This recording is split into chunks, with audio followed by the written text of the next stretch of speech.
halo, halo. Apa kabar kalian semuanya? Aku harap semuanya dalam keadaan baik, semangat, dan penuh sukacita ya. Ketemu lagi di acara yang paling keren yang ditunggu-tunggu, Cemilan Cerita Milenial Anak Muda.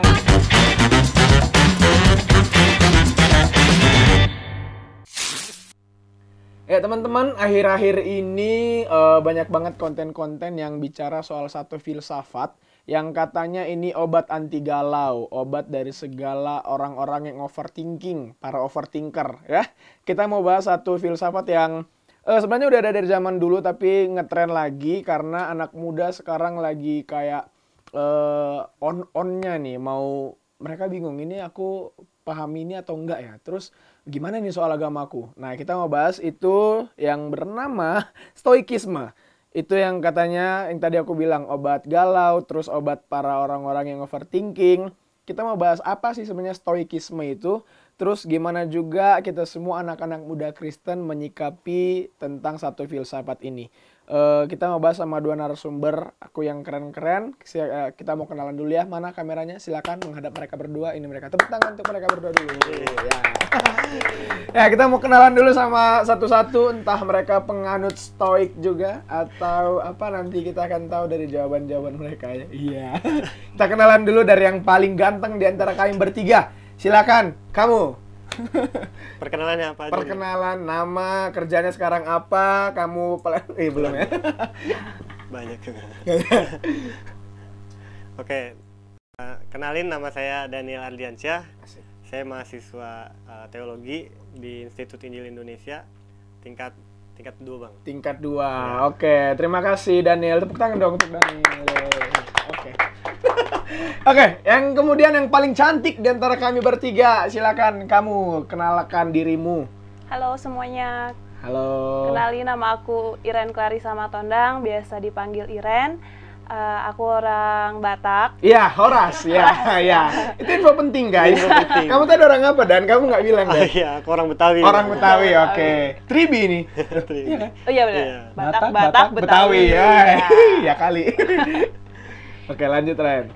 Aku tingkat 3 Prodi Teologi, semester 6 di Institut Injil Indonesia. Oke, tepuk tangan juga untuk Iren, guys. Nah, ini menarik, kita bahas filsafat sama anak teologi. Nah, ini anak-anak teologi ini anti filsafat atau justru mereka menekuni filsafat? Nah, kita nggak tahu ya. Tapi terkait tema kita hari ini, Ren sama Daniel, itu tentang stoikisme. Kalian bisa paparkan nggak siapa yang udah kalian tahu tentang stoikisme? Apa sih menurut kalian stoikisme itu? Baik itu dari sejarahnya, pengertiannya, sejarahnya dulu ya? Atau apapun? Apa yang kalian tahu tentang stoik? Iren dulu deh. Oke, jadi stoikisme itu menurut saya merupakan suatu aliran filsafat yang dikemukakan oleh Zeno dari Citium pada abad ketiga. Filsafat ini tentang cara hidup ya, tentang way of life about happiness gitu, tentang kebahagiaan. Gimana kebahagiaan itu berasal dari diri kita sendiri, dari dalam kita, dari hal-hal yang bisa kita kendalikan, bukan dari hal-hal eksternal dari luar yang tidak bisa kita kendalikan, gitu Kak. Oke, itu singkatnya dibawa sama Zeno. Zeno ini siapanya Reno? Beda. Menurut Daniel, apa itu stoikisme yang kamu pahami? Yang dari yang aku baca, aku setuju sih sama Kairen. Oke. Cuman yang untuk lebih lengkapnya lagi, jadi stoikisme ini filsafat yang bersifat universal. Karena pada zaman itu para filsuf Yunani menganggap bahwa peradaban Yunani itu adalah peradaban yang paling tinggi saat itu. Jadi filsafat ini juga terlibat dengan seni. Oh, oke. Seni mengendalikan diri sendiri. Woi, itu kayak buku ya? Iya. Filosofi apa? Filosofi teras. Oke. Ya, dan menariknya nama stoikisme itu diambil dari nama dasarnya Stoa.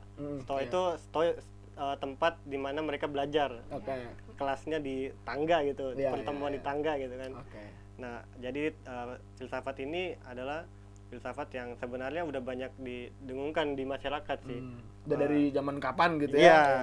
Apalagi di salah satu iklan rokok terkenal gitu. Ada Talkless Dumor. Iya. Itu biasa sampai ke sana ya. Biasa suka nonton TV malam-malam kan. Iya. Jadi ada iklannya tuh. Nah, Oke. jadi apa namanya? Memang nggak ada yang salah sebenarnya sih sama statementnya. Cuman kita harus tahu seberapa jauh maknanya gitu. Karena memang ada betulnya tapi ada sisi negatifnya juga. Nah, ini yang kita mau bahas, yang tadi kata Daniel, ada sisi positif, ada sisi negatif, yin dan yang, ada baiknya, ada enggaknya. Terus gimana juga anak muda Kristen menyikapinya. Tapi sebelum kita lebih jauh, ini kan kalian berdua mahasiswa teologi nih. Kalian dua sesuka apa belajar? Mungkin udah atau belum, aku nggak tahu ya dengan mata kuliah kalian. Tapi kalian sebagai mahasiswa teologi suka nggak sih belajar filsafat? Dan setertarik apa gitu? Daniel dulu deh. Kalau aku pribadi sih jujur senang sih sama filsafat karena nilai-nilai kehidupannya tuh kaya banget kan.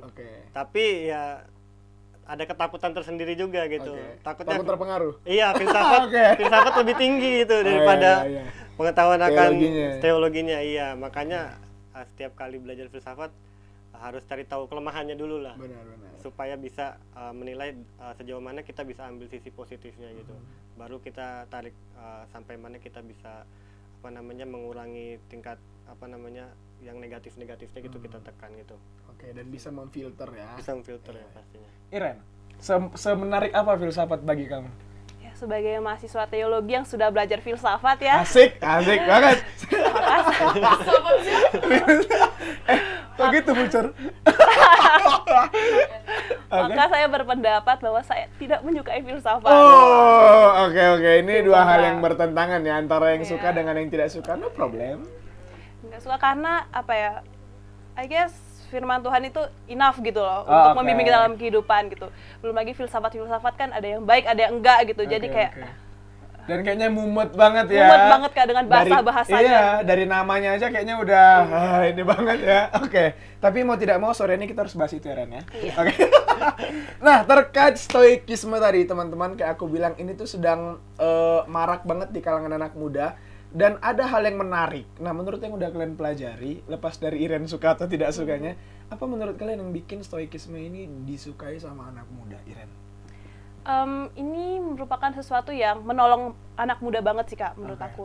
Jadi kalau aku lihat di sosial media gitu, banyak banget anak muda sekarang itu mulai mengikuti paham ini, stoikisme ini. Karena di tengah-tengah kesulitan hidup, tantangan hidup, banyak hal yang membuat mereka akan ngedown, jatuh, apalagi untuk usia-usia kami ini yang aku juga. Ren, ini terakhir kamu di Cimilan. Bercanda. Oke, lanjut. Di usia-usia kita yang masih rentan, maksudnya masih bingung dengan jalan hidup ini gitu kan. Masih mencari jati diri.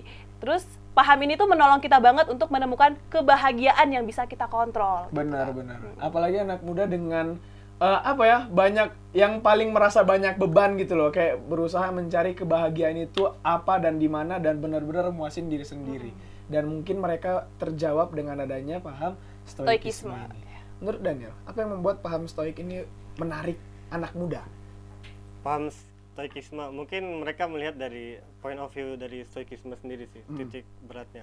Karena memang benar untuk menghadapi sesuatu yang sulit, mungkin kita nggak boleh panik gitu kan. Santai dulu nggak sih ya kan, nanti bisa kita kendalikan gitu kan. Tapi pada kenyataannya nggak semua hal tuh bisa kita kendalikan dengan cara kita sendiri gitu. Cuman mungkin karena kurangnya keingintahuan mereka akan semua hal dalam stoikisme, akhirnya itu membawa mereka kepada pengertian yang pada dasarnya aja gitu. Tapi mereka nggak mendalami stoikisme itu sendiri gitu loh. Jadi sebenarnya sebuah jebakan yang nggak kelihatan jebakannya, tapi tiba-tiba terbawa jatuh gitu. Itu sih yang membuat anak muda tertarik ke dalam sana. Ini dua hal yang menarik ya teman-teman ya, ketika Iren bilang ini adalah suatu alat anak muda untuk menemukan kebahagiaan, justru Daniel bilang justru ini jebakan yang tidak kelihatan untuk anak muda ketika mereka mencari kebahagiaan. Nah, sedikit info nih sama teman-teman, stoikisme itu punya dikotomi kendali. Ada dimensi internal, ada dimensi eksternal. Tadi udah disinggung sama Iren sedikit. Dimensi internal itu segala sesuatu yang bisa kita kendalikan di dalam diri kita. Kayak skill kita itu kita bisa kendalikan, bahkan kebahagiaan kita itu kita bisa kendalikan. Dan ada namanya dimensi yang ada eksternalnya, itu segala sesuatu yang nggak bisa kita kendalikan, kayak tanggapan orang lain, terus pandangan orang lain terhadap kita, dan juga cuaca buruk, perilaku orang sama kita, apa yang akan terjadi ke depan itu di luar kendali kita. Nah itu semuanya tujuannya orang stoik ini meyakini bahwa kebahagiaan itu justru datangnya dari dimensi yang dalam, dimensi internal. Nah, aku mau tanya sama dua narasumber aku, sesetuju apa kalian sama dua dimensi ini? Kalian setuju nggak kalau sebenarnya, khususnya yang dimensi internal tadi, sebenarnya kebahagiaan itu diciptakan sama diri kita sendiri. Karena kita nggak bisa mengontrol mulut orang, kita nggak bisa mengontrol pendapat orang tentang kita. Terus, apa sih tolok ukur bahagia menurut kalian sebagai manusia, Iren? Kalau setuju aja sih Kak, bukan setuju banget ya. Bagaimana kita bisa bahagia itu dari dalam gitu. Karena apapun yang terjadi, kita sulit, bukan berarti nggak bisa, kita sulit untuk mengkontrol hal-hal di luar kendali. Di luar kendali kita gitu. Contoh nyatanya itu misalnya kayak kita punya 2 tangan nih. Kita punya 2 tangan, kita nggak bisa untuk menutup mulut semua orang. Benar. Tapi kita bisa untuk pakai menutup telinga kita. Benar. Gitu. Jadi menurut saya ini merupakan suatu hal yang baik. Bagaimana kita mengendalikan segala sesuatu itu berdasarkan pikiran kita gitu. Jangan terlalu overthinking, jangan terlalu cemas, tapi kita coba lihat positifnya apa nih gitu. Jadi semua itu dikontrol dari pikiran dan perasaan kita. Terus tolok ukur kebahagiaan kamu sebagai seorang perempuan, sebagai seorang manusia, tolok ukur kebahagiaan menurut kamu itu apa? Tolak ukur kebahagiaan menurut aku adalah ketika kita mencapai goal apa yang aku mau. Jadi kalau Iren udah mencapai goal, Iren sudah bahagia. Goalnya itu dipengaruhi sama diri sendiri atau orang lain? Kalau aku pribadi karena hamba Tuhan ya. Si hamba Tuhan. Berhasil dia ya. Saya berhasil mau menjebak padahal. Ya, karena sebagai hamba Tuhan, sebagai mahasiswa teologi yang pasti ketika hidup boleh menjadi berkat bagi orang lain, ketika hidup boleh melakukan apa yang Tuhan Yesus mau untuk Iren, itu menurut aku adalah sebuah kebahagiaan yang dan itu tolak ukurnya. Tolak ukurnya. Menurut kamu Dan, seberapa setuju kamu dengan paham dikotomi kendali ini?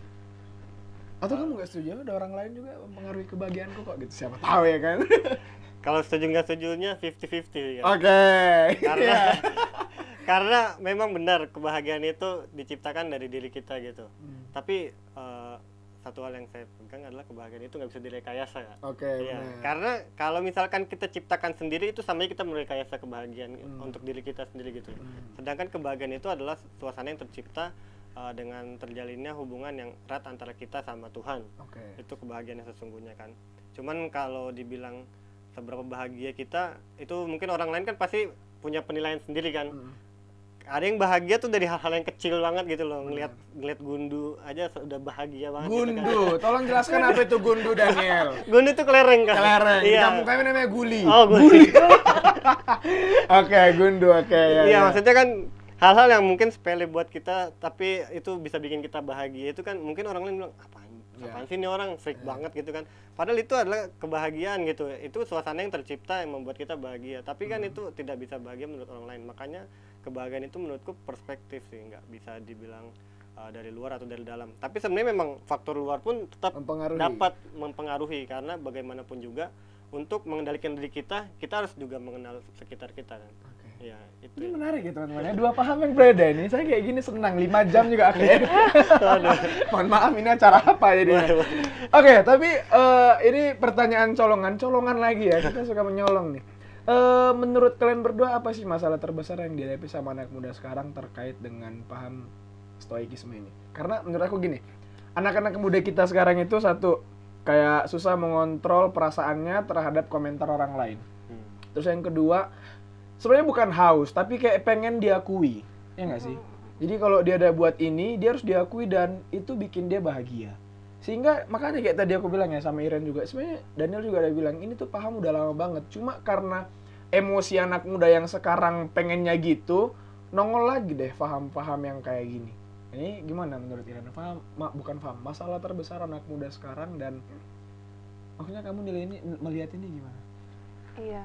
Ini anak-anak muda zaman sekarang itu kan butuh banget diapresiasi ya Kak. Bener ya. Haus pujian gitu kan. Iya. Makanya kalau kita lihat anak zaman sekarang itu kalau di sosial media itu berusaha untuk terlihat sebaik dan secantik mungkin. Iya. Gitu. Story-storynya, update-annya benar-benar. Seestetik mungkin dan segala macam. Butuh pujian. Maka dengan keadaan masa kini, bagaimana anak-anak muda itu gampang sekali ketika mendapat apa kata-kata yang tidak baik, kata-kata yang tidak head comment gitu-gitu, bullying dan segala macam, mereka akan ngedown dan akhirnya langsung pemikirannya udah kemana-mana, bahkan gampang banget buat bunuh diri dan segala macam gitu kan, yang ekstrimnya. Maka paham ini tuh membantu anak-anak zaman sekarang yang baik lagi kayak Iren bilang tadi, pola pikir dan perasaan mengkontrol gitu, dikontrol sebagaimana biar kita tuh nggak berlebihan ngeriak sesuatu yang sebenarnya nggak perlu berlebihan. Karena sesungguhnya kebahagiaan itu ya kita yang ciptakan, berasal dari dalam kita. Kita tanya yang ke berseberangan ini. Enggak apa-apa, itu pendapat tiap-tiap orang ya kan. Betul. Menurut kamu Dan, apa masalah terbesar anak muda sekarang? Kalau tadi aku rangkum tuh yang terkait paham ini ya, kayak haus akan pujian itu tadi, dan satu kurang bisa mengontrol emosi ketika dapat head comment. Ketika dapat, jangan head comment deh, kayak kritik, saran itu aja kayak udah langsung down gitu loh. Gimana Dan? Kalau aku mungkin agak lain ya. Ya, enggak masalah. Makanya kalian kuundang loh. Dua paham yang berbeda. Kalau menurutku, kenapa paham ini bisa bertahan gitu dari masa ke masa? Dia yang paling menonjol itu adalah emosi dalam diri manusia. Ini adalah peran besar ya bagi setiap orang gitu. Karena kita semua kan pasti punya emosi. Meskipun emosi itu ada yang bisa dikendalikan dengan mudah, ada yang nggak bisa. Tapi bagaimana cara mengatasinya adalah itu balik lagi sama ke diri kita sendiri kan. Seperti hal-hal yang terjadi di luar keputusan di luar kendali kita, itu bagaimana cara kita menanggapinya gitu. Itu kalau menurut saya pribadi adalah bagaimana kita menanggapinya. Ketika kita menerima sesuatu yang buruk, pilihannya ada cuman dua. Satu kecewa, satu adalah menerima dengan belajar. Nah, kecewa itu adalah keputusan menurut saya. Keputusan untuk menanggapi situasi yang ada. Makanya kenapa stoikisme ini berkembang pesat gitu kan. Karena banyak banget statement dari motivator gitu untuk menghadapi suatu tekanan dari luar gitu. Cara terbaik adalah menerima, kemudian membuktikan, mendorong kembali statement itu bahwa itu tidak benar gitu. Iya, itu adalah salah satu cara yang paling digembur-gemburkan lah di media sosial. Kayak misalkan ada orang yang ditinggalin ceweknya karena kekurangannya gitu kan. Terus buat apa dipikirin? Mendingan nge-gym gitu kan, membentuk badan, akhirnya bisa membuktikan bahwa kamu tuh nggak, cewek nyesal gitu. Iya, cewek menyesal gitu kan. Jadi kayak prinsipnya jadi salah juga nih, jadi prinsip balas dendam kan akhirnya. Cuman sisi terbaiknya adalah kita improve dalam diri kita, itu yang terbaiknya. Cuman yang negatifnya adalah motivasi untuk improve-nya itu apa, itu sih masalah terbesar dari anak muda itu. Iya. Guys, kalian pokoknya nonton episode ini benar-benar ini nilai kehidupannya. Loh, emang episode kemarin sama juga sih. Terkait sama masih soal yang tadi tuh ya, karena tadi kita udah bahas soal dikotomi kendali dan juga tadi Iren sudah bilang kayak aku juga bilang tadi, fokus sama apa kata orang. Kalian berdua ya mungkin karena kalian sudah jadi hamba Tuhan, pasti sudah dimenangkan masalah apa kata orang, walaupun mungkin tetap tiap hari adalah proses. Kalian berdua pribadi pernah nggak sih sampai down banget karena head comment, karena kritik, karena saran, atau karena apapun itu yang menurut kalian nih, kok kalimatnya melemahkan banget ya, padahal aku tuh udah ngelakuin yang baik gitu loh. Daniel dulu deh. Kalau ngedown mungkin pernah sih Bang, tapi ngedownnya itu mungkin sesaat gitu kayak. Karena aku kan maksudnya orang yang introvert banget gitu kan. Sama kita. Iya. Sebagai orang Ren? Percaya sekali. Oke, sebagai orang introvert gitu. Jadi semua hal itu bisa kita kendalikan gitu, seolah-olah gitu kan. Sebenarnya memang ada benarnya, tapi pengendalian diri kita itu siapa yang menguasai gitu kan. Kalau memang itu cuma diri kita sendiri, pada akhirnya kita akan jatuh lebih dalam gitu.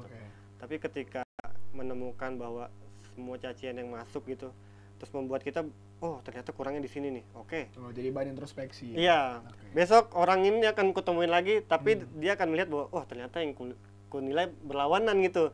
Kayak membuat dia menyesal dengan statementnya dia sendiri gitu. Ternyata aku salah nilai dia nih gitu.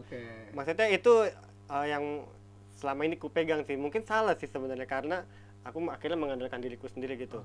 Tapi bagian yang menurutku terbaiknya adalah aku bisa buktikan bahwa kalian salah dengan pendapat kalian gitu. Iya. Tapi itu jadi menyembunyikan diri sendiri sebenarnya. Benar. Jadi itu kayak bentuk peperangan sama diri sendiri. Iya, betul. Karena satu sisi kita pun kayak ada marah. Kamu pernah marah juga nggak karena dapat kayak gitu kan? Marah pernah sih. Itu memuncak gitu. Dan akhirnya itu kayak, wah kayaknya nggak boleh lagi kayak gini nih.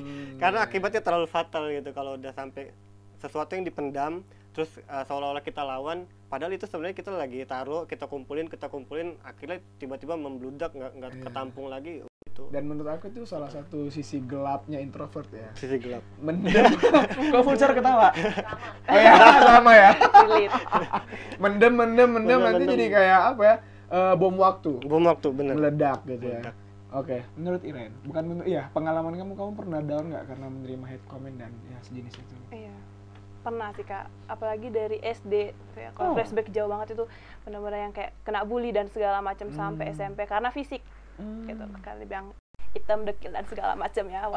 Kamu ya, beraninya gitu-gitu, sampai akhirnya menjadi insecure parah gitu ya Kak, insecure parah, tidak pede dan segala macam. Kemudian proses pada akhirnya aku bisa bangkit gitu loh, kayak sampai ada di titik I love myself gitu.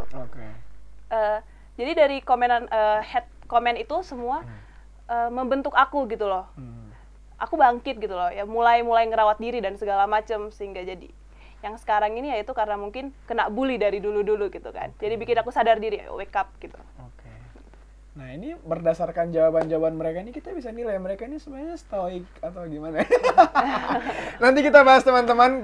Kalian mau nyemil dulu teman-teman yang udah ada cemilan di rumahnya, di kamarnya, di mana aja silakan nyemil. Kita kembali lagi nanti, tapi jangan kemana-mana ya, tetap di Cemilan Cerita Milenial Anak Muda.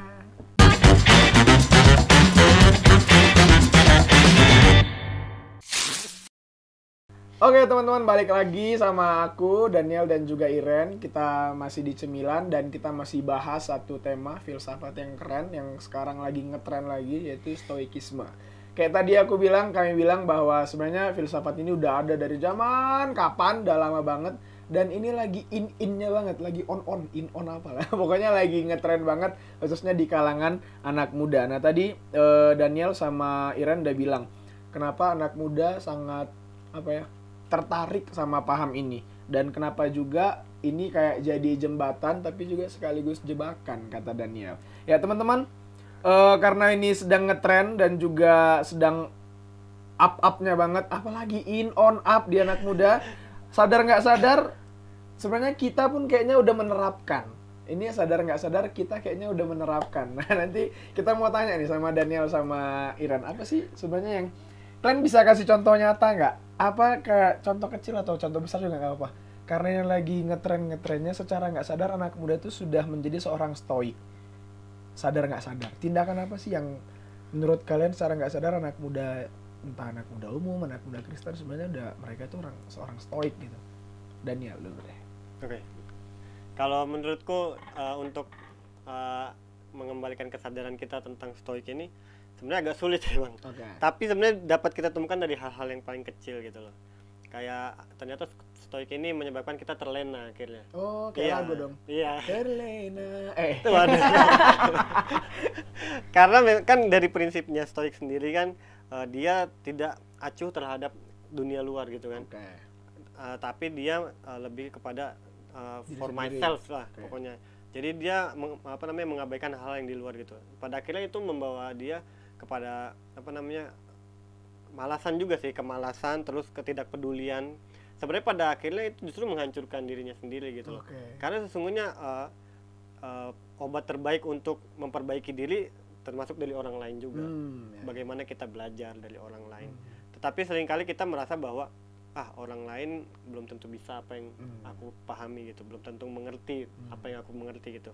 Makanya itulah kenapa stoikisme ini sebenarnya sering kita lakukan tapi tidak kita sadari. Kayak misalkan hal-hal kecil lah, misalkan untuk orang-orang yang terkenal santai lah, yang santai, yang kok dia ada hal-hal ini santai banget sih, kok bisa sih gitu kan. Itu kan menarik orang lain untuk belajar kan, padahal harusnya kita kenali dulu kenapa orang ini, apa yang terjadi dengan orang ini sebenarnya. Tapi itu malah yang dilihat kenapa dia seolah-olah bisa tetap slow dalam menghadapi kenyataan gitu. Padahal sebenarnya dia sedang lari dari kenyataan itu gitu. Sesungguhnya. Karena dia seolah-olah tidak memikirkan, tetapi dia dalam dirinya sendiri tuh berperang kayak gimana ya? Padahal sebenarnya ada pikiran itu, tapi itu seolah-olah kayak enggak. Ini enggak perlu dipikirin. Ini mah bisa gitu. Tapi ketika menemukan kenyataannya baru dia kayak kena hajar di situ lah. Itu akhirnya kesalahan anak muda di situ. Ketika dia merasa bahwa itu tidak menjadi jebakan, ternyata dia itulah jebakannya. Jadi dia sendiri yang bawa, dia sendiri yang kena gitu. Itu yang seringkali membuat kita akhirnya menyadari bahwa oh ternyata aku udah terjebak di stoikisme nih. Iren gimana? Kalau dari aku sih Kak, gini, kalau stoikisme itu kan kebahagiaan itu kita yang ngatur ya. Jadi kita yang mengendalikan pikiran kita, perasaan kita untuk menjadi positif menghadapi suatu hal gitu. Dan ini relate banget ke aku Kak gitu. Kalau aku punya prinsip itu see good thing in everything gitu. Melihat hal-hal positif dari segala sesuatu yang terjadi. Misalnya aja, misalnya mungkin dimarahin dosen kayak gitu kan. Kalau dimarahin dosen, kalau misalnya kita nggak lihat sisi positifnya, mungkin kita akan kayak, ih apa sih dosen ini kok marah-marah dan segala macam. Tapi coba kalau kita lihat sisi positifnya, oh dosen ini marah-marah karena dia sayang sama aku, mau negur aku, ngasih tahu aku yang baik gitu Kak. Jadi see good thing in all things gitu. Berarti sebenarnya kalian setuju ya dengan anggapan ini ya? Secara sadar tidak sadar ternyata anak muda, entah itu anak muda Kristen atau anak muda secara umum, sebenarnya ya kita nggak usah pakai kata Daniel terjebak deh. Sebenarnya menerapkan pemahaman stoikisme ini. Ya, kalian dua setuju ya. Dan kenapa namanya akhirnya jadi kayak muncul, oh ternyata aku stoik ya karena lagi naik aja nama stoikismenya. Nah, jadi sebenarnya filsafat itu ada di kehidupan kesehari-hari, guys. Iya benar, filsafat itu ada di kehidupan sehari-hari, dan menurut aku asik enggaknya itu tergantung kayak kita, misalnya sambil makan minum bahasnya, yang penting kita ngerti juga dan kayak tadi Daniel bilang tahu memfilter ya. Kemudian terkait pertanyaan ini, sadar atau tidak sadarnya, kalian bisa kasih contoh nggak sih hal-hal apa yang sebenarnya itu di luar kendali kita? Daniel seorang laki-laki, apa yang sebenarnya di luar kendali kamu yang terkadang kamu pengen mengendalikan itu? Dan Iren juga sebagai seorang perempuan, apa sebenarnya yang di luar kendali kamu nggak bisa kendalikan, tapi kayaknya kamu pengen ngendaliin? Yaitu memang paham orang stoik bukan begitu, tapi mungkin kalian pernah punya pengalaman begitu. Iren gimana? Kalau mungkin hal-hal di luar kendaliku adalah apa ya? Sebagai cewek ya, cewek tuh cenderung bersirkel-sirkel ya, berkelompok-kelompok gitu ya. Friendship, pertemanan gitu. Mungkin aku mau agar teman-temanku itu menganggap aku baik. Teman-temanku berperilaku baik terhadap aku, memperlakukan aku dengan baik kayak gitu. Itu ya, itu Iren sebagai perempuan sebenarnya pengen hal yang di luar kendalinya itu pengen dianggap baik sama orang-orang, mau itu circle-nya ataupun di luar circle-nya. Tapi kadang kenyataannya Iren berbuat baik pun dipandang tidak baik. Itu dia kan. Itu dia permasalahan anak muda sekarang. Menurut Daniel sebagai seorang laki-laki. Kalau sebagai seorang laki-laki, hal di luar kendali adalah hal yang tidak pernah kita jumpai atau tidak pernah kita alami sebelumnya. Jadi contohnya mungkin dulu kita karena mungkin dulu kan kita aku dulu kayak pengalaman pribadi lah ya. Dulu kan aku maksudnya pas SD masih pinter lah, karena belum tercemar dengan lingkungan yang ini kan. Terus pada akhirnya ketemu lingkungan yang di luar kendali gitu kan, karena belum pernah gitu kan. Oh ya aku belum pernah punya teman yang kayak gini kan. Nah itulah yang bagiku tuh itu di luar kendali karena belum pernah, jadi tidak tahu bagaimana cara menanggapinya. Kalau udah pernah kan kita kalau ini mau pernah, aku tahu bagaimana menanggapinya dan bagaimana melewatinya gitu kan.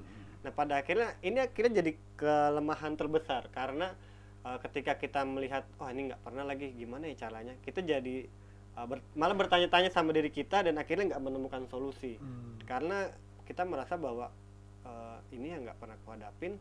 Jadi ini ya udah pasrah aja lah. Inilah yang dimaksud dengan stoikisme juga. Kita pasrah dengan keadaan gitu.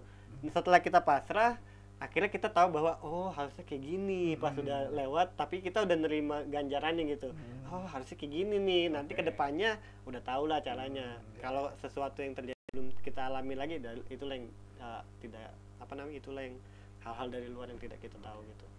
Aku bisa simpulkan kedua teman-teman aku ini bisa kita simpulkan dengan satu kata, ekspektasi. Ya, kalau orang-orang stoikisme itu kan benar-benar nge-manage pikirannya supaya antara ekspektasi dengan realita, walaupun kadang tidak sesuai, tapi itu tidak mengecewakannya ekspektasinya. Jadi benar-benar mereka nge-manage pikiran. Nah, kalian sebagai anak muda, gimana sih menurut kalian anak muda yang baik itu harusnya gimana menanggapi? Ini lepas dari stoikisme ya. Karena walaupun ya kita tarik juga ini memang konsep stoikisme. Gimana kita nge-manage pikiran supaya ekspektasi ini tidak membuat kita kecewa? Kalian punya apa ya, kayak tips G2 kali atau apa namanya, yang bagi Daniel supaya ketika suatu hal terjadi tidak sesuai dengan ekspektasinya, dia tidak kecewa. Nah, ini yang sebenarnya dipahami oleh orang-orang stoik. Kita mau lihat dulu jawaban mereka ya. Iren, gimana Iren? Dari aku sih menjadi realistis. Oke. Realistis dengan keadaan kita, dengan kondisi baik dari diri kita maupun orang-orang di sekitar kita dari luar, menjadi realistis. Punya ekspektasi itu boleh banget Kak. Benar. Tapi jangan ketinggian. Oke. Karena ekspektasi yang terlalu tinggi ketika tidak tercapai akan membuat kekecewaan. Aku potong sedikit. Standar tingginya Iren itu apa? Sesuatu yang nggak logis. Oke, siap. Oke, cukup ya. Tepuk tangan dulu. Keren. Menurut Daniel? Kalau menurutku cara mengatasi ekspektasi ya, sulit sih. Tapi bener kata Iren, kita Betul. nggak salah berekspektasi. Bener. Yang salah adalah ketika ekspektasi itu tidak sesuai dengan apa yang kita harapkan, kita jadi down. Nah, Bener. Daniel gimana? Tapi kalau untuk aku pribadi ada cara ampuh lah buatku sendiri. Cara ampuhnya adalah mengganti ekspektasi itu menjadi sebuah kemungkinan aja sih, kemungkinan yang kita tahu akan terjadi gitu. Oke. Jadi kita nggak perlu merasa bahwa ini pasti terjadi. Kalau ekspektasi kan ini pasti terjadi. Tapi kita ganti dengan kemungkinan pasti ini, kemungkinan B-nya ini, C-nya ini. Jadi kita udah bikin jalannya satu-satu. Kalau jadi A, kita bikin jalan A. Plan B, kita bikin plan B gitu. Jadi itu salah satu mengatasi ekspektasi. Bahkan sampai ke kemungkinan terburuk sekali. Kemungkinan terburuk. Dan itu paham stoik. Itu dia. Itu dia. Paham stoik. Itu yang paling merasa. Oke. Iya. Oke, teman-teman, luar biasa banget teman-teman aku ini, sangat mengekspresikan dan menunjukkan bahwa mereka adalah Ya, sekarang kita masuk ke kekristenan ya. Ekspektasi sudah tadi ya. Soal stoikisme dan kekristenan. Menurut kalian, menurut yang udah kalian baca, yang udah kalian tonton ataupun materi yang udah kalian pelajari, stoikisme dan kekristenan itu sejalan atau justru berlawanan? Iren. Ada yang part dia sejalan, ada part yang enggak, Kak. Apa yang sejalan, apa yang enggak? Yang sejalan adalah, kalau yang saya tahu, stoikisme ini menekankan untuk lebih banyak bersyukur daripada mengeluh. Oke. Itu sesuai dengan kekristenan, di mana Alkitab tuh bilang, lakukanlah hal yang baik tanpa bersungut-sungut, gitu. Ya, sama, sepaham, sejalan, gitu. Tapi untuk yang tidak sejalan, perbedaannya adalah motivasi.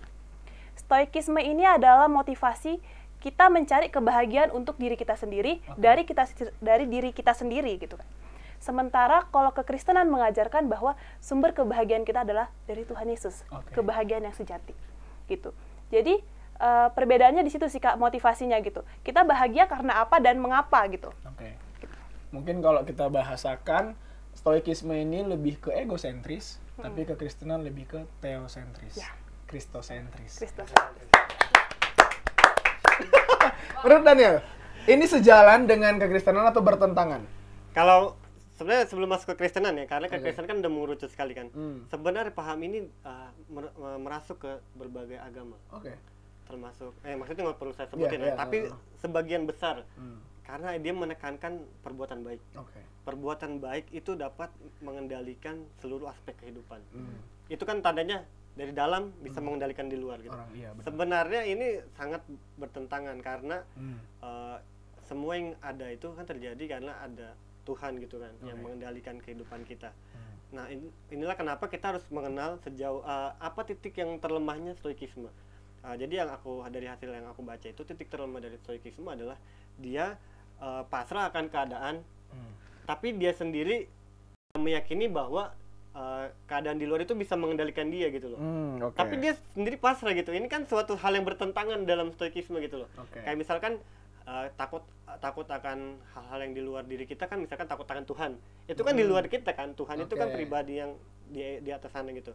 Kalau kita takut akan Tuhan, berarti kita mengendalikan diri kita tuh sulit karena kita ada sesuatu yang mengendalikan kita. Tapi dari situ sendiri dia berlawanan gitu. Karena dia sendiri meyakini bahwa ada hal-hal yang tidak bisa dikendalikan. Ini kan suatu hal yang bertentangan. Makanya sebenarnya menurutku stoikisme ini bertentangan tapi sudah merasuk ke dalam kekristenan. Ini menarik. Nanti Daniel ketika sekarang tingkat 2 ya. Yeah. Nanti ketika belajar filsafat terus ketemu stoik udah punya bahan. Saya dapat banget gimana serunya di kelas berdebat ketika Daniel mengeluarkan argumen ini. Antara diserang atau malah dirangkul atau apa ya. Oke, ada yang bilang berseberangan walaupun udah merasuk juga, tapi ada juga kalau Iren tadi bilang 50-50 lah ya. Pertanyaan berikutnya. Tadi, boleh nggak orang Kristen menjadi orang yang stoik? Daniel. Waduh, kalau ini saya harus jawabnya bukan nggak boleh sama boleh sih. Oke. Tapi selektif lah. Oke. Selektif aja lah ya, jangan boleh nggak boleh, nanti saya di boikot masyarakat lagi. Oke. Jadi cara untuk menerapkan prinsip stoik ke dalam kekristenan ini nggak salah 100%. Karena filsafat Kristen sendiri kan ada. Benar. Meskipun aku sendiri belum belajar gitu, makanya aku nggak berani bahas banyak. Jadi aku paling nyinggung sedikit aja lah. Filsafat Kristen kan ada. Jadi memang untuk hal-hal yang etika dalam Kristen itu tentu kita butuh filsafat. Cara berpikirnya ya, bukan prinsipnya secara menyeluruh, tapi cara berpikir filsafat itu yang bagusnya adalah dia seimbang dengan keadaan diri dan keadaan luar itu seimbang. Jadi salah satu nilai yang diterapkan stoikisme adalah dia harus seimbang dengan alam. Kita maksudnya dalam kekristenan kan ada yang nilai seperti itu, cuman bahasanya bukan seimbang dengan alam. Kita harus mengelola dan menguasai alam. Nah, tapi kan ini kan seringkali disalahartikan kan. Makanya hal-hal yang seperti ini kita harus selektif dulu nih. Untuk menyelektifnya adalah jadikan prinsip kekristenan yang utama. Baru stoikismenya di belakang. Jangan sampai stoikismenya duluan, akhirnya kita masuk-masukin lah kekristenan itu dalam filsafat. Ini kan suatu hal yang sangat bertentangan karena kalau kekristenan itu kan bersifat di luar rasional. Kalau filsafat ini kan apa yang dari pikiran kita gitu. Jadi kita tahu lah akibatnya kalau pikiran kita lebih dominan daripada hal-hal yang di luar pikiran kita. Jadi boleh nggak orang Kristen boleh nggak orang Kristen mungkin stoik? Penonton tahu jawabannya. Oke, tepuk tangan untuk Daniel, luar biasa. Iren, menurut kamu boleh nggak orang Kristen adalah orang Kristen yang stoik? Boleh nggak? Boleh. Ya, orang Kristen yang stoik gitu. Jadi seperti yang Iren bilang tadi, bagaimana dia tetap motivasinya hatinya itu pada Tuhan gitu ya, pada Tuhan Yesus, teosentris gitu. Tapi dalam menjalani hidup sehari-harinya, dia harus bisa untuk memanage pikirannya dan perasaannya, hatinya itu harus dengan positif, hal-hal yang positif, hal-hal yang baik gitu. Kemudian juga bagaimana ada nilai-nilai prinsip-prinsip dari stoik ini, misalnya kayak kebahagiaan itu kan dari kebaikan yang kita lakukan gitu ya. Kita bisa banget untuk bahagia dengan apa yang udah kita lakukan gitu loh. Tapi motivasinya balik lagi buat Tuhan Yesus gitu loh. Kemudian juga kayak tadi paham yang harus banyakin bersyukur daripada mengeluh. Nah, itu kan bisa banget kita terapin dan itu juga sejalan dengan apa yang Alkitab katakan. Oke, kalau begitu menurut Iren boleh, menurut Daniel dia tidak berani menjawab dan jadi kalian bisa bisa simpulkan sendiri. Terus kalau tadi aku bilang ada positif dan ada negatifnya. Menurut kalian kalau kita katakan filsafat itu adalah suatu yang berbahaya, tanda kutip ya, berbahaya. Menurut kalian berdua apa sih yang membuat stoikisme ini berbahaya bagi kekristenan, Iren? Ya, ini menjadi bahaya bagi kekristenan ketika kita mengedepankan kestoikan kita gitu loh. Maksudnya kita mengedepankan diri kita sendiri dengan pikiran kita, perasaan kita, pokoknya kita gitu loh. Gitu. Sementara kita bodo amat dengan hal-hal eksternal itu gitu. Padahal itu seharusnya nggak boleh gitu. Jadi kita tetap harus memperhatikan hal-hal internal kita, tapi tetap juga hal-hal eksternal kita gitu. Menurut Iren sendiri terkait hal internal dan hal eksternal, seberapa persentasenya Iren mengendalikan hal internal dan hal eksternal ini untuk Iren pribadi? Kalau hal internal pasti 70-80% ya, karena kita yang tahu kita gitu, kita yang kontrol kita. Untuk hal-hal eksternal di luar kita mungkin sekitar 20-30% gitu. Sesuatu yang mungkin bisa kita lakukan untuk efeknya di luar. Gitu. Walaupun nggak menutup kemungkinan kadang yang eksternalnya itu kayak lebih menonjol, lebih berpengaruh, dan itulah peperangan dalam diri kita sendiri ya. Dan itu makanya kita butuh Tuhan. Oke, menurut Daniel, apa yang menurut kamu, menurut penilaian kamu, apa yang membuat stoikisme ini menjadi hal yang berbahaya khususnya bagi kekristenan? Tanda kutip ya guys, saya berbahaya. Ya, stoikisme ini menjadi berbahaya ketika aku sebutnya konsumsinya kayaknya. Konsumsinya menjadi berlebihan gitu. Oke. Karena akhirnya kita mengesampingkan Tuhan daripada maksudnya dan mengutamakan diri kita sendiri. Padahal kita tahu bahwa semua ada di bawah kendali Tuhan. Okay. Tidak mungkin kita mengendalikan sesuatu yang tidak bisa kita kendalikan dengan diri kita sendiri. Itu kan udah sangat-sangat berbahaya gitu kan. Tapi seringkali ini dikesampingkan oleh anak muda. Mereka lebih mengutamakan bahwa dengan caraku sendiri maka aku akan dapat mengatasi situasi yang seharusnya tidak terjadi gitu. Sebenarnya untuk menghadapi itu kan kita butuh banget Tuhan. Bergantung sama Tuhan itu sangat perlu kan.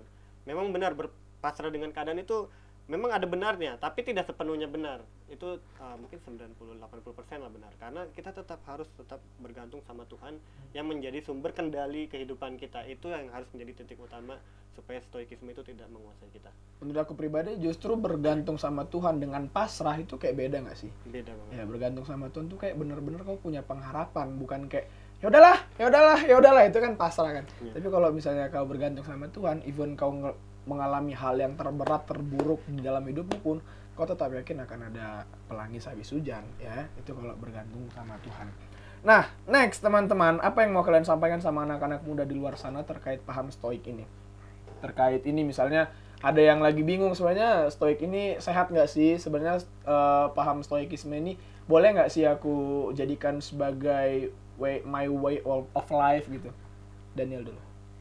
Kalau menurutku sebelum kita masuk ke dalam filsafat ada baiknya kita memperkuat iman kita dulu. Oke, ya. Karena filsafat ini kan memang hasil pemikiran, jadi sebelum kita masuk ke dunia ini lebih baik kita memperkuat apa yang menjadi dasar fondasi kita gitu. Kalau fondasi kita udah kuat, sebesar apapun tantangan gitu, kita tahu bahwa kita berdiri di tempat yang tepat gitu. Jadi selama kita mau mengenal, tidak ada salahnya mengenal filsafat, tapi sebelum kita mengenal filsafat ada baiknya hubungan kita sama Tuhan diperbaiki dulu.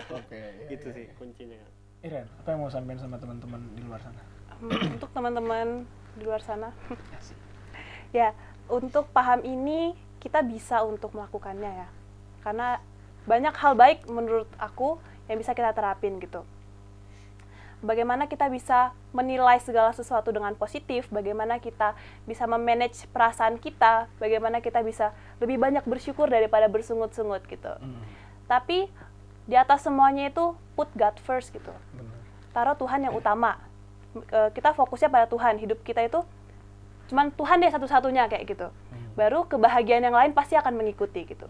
Jangan cari kebahagiaan dari diri kita sendiri gitu. Ataupun jangan mengharapkan kebahagiaan dari eksternal, dari luar, kita nggak perlu gitu. Tuhan Yesus pasti kasih kebahagiaan asalkan kita hidup takut akan Tuhan. Benar sekali. Oke, sekali lagi tepuk tangan untuk narasumber kita. Ya. Oke guys, pertanyaan terakhir di ujung dari acara ini adalah kita mau tahu sebenarnya status mereka ini apa. Apakah mereka itu seorang yang stoik? Oke, aku mau tanya untuk Daniel sama Iren. Menurut kalian setelah kalian baca materi ini, setelah kita berbincang-bincang, nanti aku juga kasih jawaban. Iya. Nanti aku juga kasih jawaban. Setelah kita berbincang-bincang, menurut kalian berdua, apakah kalian seorang stoik atau orang Kristen atau anak muda Kristen yang stoik? Iren dulu deh, karena paling kakak ya, dan paling senior gitu. Ya, kalau Iren sendiri kayaknya orang Kristen yang stoik ya. Kayak udah dari penjelasan yang tadi, bagaimana aku bisa melihat hal positif dari apapun yang terjadi kayak gitu. Tapi tetap kayak fokusnya tuh sama Tuhan Yesus gitu. Jadi ya orang Kristen yang stoik kayaknya ya. Stoikisme. Daniel. Saya dengan dengan lantang mengatakan dengan pasrah mengatakan bahwa saya seorang yang stoik. Stoik akut. Oke, ya teman-teman, pembahasan kita kali ini bukan kami kayak mempromosikan stoikisme, tidak. Kami bukan sedang mempromosikan stoikisme ini, tidak. Tapi dari pembicaraan kita kali ini, kami benar-benar membawa teman-teman untuk tahu perbedaan apa itu stoikisme dan kekristenan. Tadi Iren udah singgung, stoikisme itu lebih kepada egosentris, dan kekristenan itu mengajarkan kita untuk teosentris ataupun kristosentris. Dan kehidupan kita sebagai anak muda Kristen adalah harus yang teosentris ataupun yang kristosentris. Terus Kak, gimana kalau ternyata aku ada paham-paham stoik yang ternyata relate dalam kehidupan aku? Ya no problem kayak tadi. Yang penting jangan kayak kata Daniel, jangan sampai itu ternyata jebakan untuk kita, terlalu mengandalkan kekuatan sendiri sampai kita lupa Tuhan. Itu bahayanya. Jadi tadi Daniel sama Ren udah bilang, jadi sore ini kalau teman-teman lagi mungkin FOMO sama tren stoikisme ini, tapi menurut kami pribadi bertiga di sini mau bilang bahwa kehidupan Kristen, anak-anak muda Kristen adalah harus bukan egosentris tapi kristosentris. Hidupnya bertujuan hanya untuk Tuhan, menyenangkan hati Tuhan, membuat Tuhan senang. Kalau egosentris kan membuat kita senang sampai kita lupa kalau ternyata ada pribadi yang benar-benar harus kita buat senang melalui tutur kata, perbuatan kita. Oke. Mungkin teman-teman juga lagi maju mundur sama paham ini, tapi yang jelas kami bertiga setuju sama paham ini selagi teman-teman tahu filternya, tahu batasannya, dan tidak melepaskan bukan ilmu-ilmu kekristenan, tidak melepaskan Tuhan dalam kehidupan teman-teman sekalian. Walaupun menurut aku pribadi filsafat stoik ini baik dan ada hal-hal yang selaras dengan kekristenan, dengan apa yang Yesus ajarkan. Contohnya gimana kita harus selalu mengucap syukur, stoik juga mengajarkan. Gimana kita jangan ngejudge orang-orang, stoik mengajarkan, Yesus pun mengajarkan. Gimana kita harus bijaksana dan mengutamakan hikmat, yang kayak kata Daniel, stoik mengajarkan, Yesus pun mengajarkan. Gimana kita harus mencukupkan diri, itu pun ada dalam ajaran stoik. Nah, kalau kita tarik sedikit sejarahnya, jadi dulu tuh ada dua paham yang sangat berkembang, yaitu Epikuros dan juga Stoa ini. Kalau Epikuros itu mencari kebahagiaan dari kepuasan. Jadi kalau kau hidup, nikmati hidup ini, yang penting kau bahagia, yang penting kau puas. Itu yang menurut Epikuros. Tapi menurut Stoa, mencari kebahagiaan itu dari kecukupan. Contoh, kalau aku hari ini makan dan besok pun tidak makan, aku tetap bisa bahagia. Itu singkatnya. Kalau hari ini aku tidak punya HP, walaupun entah sampai kapan pun aku tidak punya HP, aku tetap bahagia. Tapi kalau paham yang lain, ini yang ditentang sama si Zeno tadi, kalau ternyata cukup itu pun sudah bikin kita bahagia. Tadi kalau menarik kalimat Iren lagi, bersyukur. Bersyukur itu pun sudah bikin kita bahagia. Oke, sekali lagi perbedaannya adalah gimana seorang stoik dan kekristenan itu hidup dan bisa terlihat dari tujuan atau motivasi dia bahagia. Hidup untuk diri sendiri atau hidup untuk Tuhan. Itu yang menjadi perbedaan dasarnya. Kalau orang stoik keinginan diri sendiri, menyenangkan diri sendiri, sedangkan kita sebagai anak-anak muda Kristen hidup untuk Tuhan, mengutamakan apa yang bikin Tuhan senang dan mengutamakan kita menyenangkan hati Tuhan. Aku membacain satu firman Tuhan, ayat firman Tuhan untuk kita semua dari Filipi 4 ayat 13. Segala perkara dapat kutanggung di dalam Dia yang memberi kekuatan kepadaku. Jadi kalau teman-teman sedang mencari kebahagiaan, sedang mencari bagaimana itu jalan hidup yang relate banget dengan kehidupan teman-teman, kekristenan. Asik ya. Dalam Tuhan Yesus, hanya di dalam Dia teman-teman dapat menanggung segala perkara, teman-teman dapat mencurahkan isi hati, dan teman-teman dapat menemukan jalan keluar, bukan yang lain. Oke? Bagaimana kita mengandalkan Tuhan dan mengutamakan Tuhan, disitulah kita mendapat kebahagiaan yang sejati. Oke, tepuk tangan lagi untuk dua narasumber kita, si para stoikisme ini, yang dua ini ya. Ya teman-teman, perbincangan kita sampai di sini. Semoga teman-teman diberkati dan gak bingung-bingung lagi dengan paham stoik ini. Dan teman-teman mau ngambil keputusan sebagai orang yang stoik, no problem. Yang penting kayak kata Iren dan juga Daniel, jangan sampai kebablasan. Jangan sampai teman-teman terjebak kayak kata Daniel tadi ya. Sebelum kita menutup acara ini, kita mau berdoa dulu. Aku minta Kak Iren untuk berdoa boleh? Kita bersatu dalam doa. Tuhan Yesus yang baik, terima kasih banyak kami boleh membahas tentang stoikisme. Dan Tuhan Yesus, biarlah apa yang telah kami bahas saat ini boleh berguna bagi kami, bahkan bagi para pendengar semuanya. Terima kasih banyak Tuhan Yesus. Kiranya Tuhan Yesus tolong kami agar boleh menjadi anak-anak Tuhan yang lebih mengutamakan Tuhan dalam kehidupan kami. Terpujilah Engkau Bapa kami berdoa bersyukur, haleluya, amin. Amin. Oke, terima kasih Daniel, terima kasih Iren. Kami Cemilan pamit dari layar teman-teman. Sampai ketemu di episode minggu depan. Tetap jaga kesehatan. Tuhan Yesus memberkati. Bye-bye.